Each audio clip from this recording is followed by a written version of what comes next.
Let's create our first HTML file together. So coming back to VS Code, what we're going to do here is notice that there are two parts of the experience here. We've got this sort of gray section over here. That's our Explorer. That's where all the files are going to go. And then over here on the right-hand side, this is kind of like our canvas where we're actually going to see what's inside those files once we create them. So the first thing we're going to do, we're going to click this button here, and that's going to bring up our file editor, or creator, I should say. And what we're going to do here is we're going to name our file, and then we're going to give it the file extension. So fingers on keyboard here, good thing to follow along with. We're going to say index.html,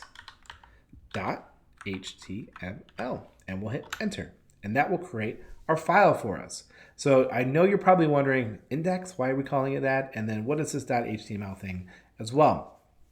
Index is the name of the file, and the standard practice is for the first file for any given HTML project, we call that index. And the reason it is because way back in the day, when servers were just kind of a new thing and we were starting to put information on the web, the default rule was the first file called index was the one that the server was going to display to the browser. And then that sort of stuck and it became the default for the first file in any HTML project. We're going to add more files later, and the standard practice is to name those files after the type of page it is. So in this project, we're going to have index.html be our landing page, and then we want to do our sign-in page, we're going to have signin.html. And then when we want to do our sign-up page, we'll do signup.html, and so on and so forth for all the pages in our project. But for right now, we've got index.html. So we talked about index. What is this .html?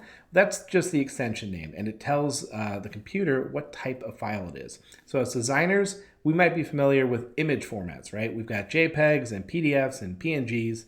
Those are all file extensions. They're types of files, and HTML is no different. So as we're learning web development, we're going to see all sorts of these, and we have to be really diligent and intentional about what we call our file extensions because we want the browser to interpret that correctly.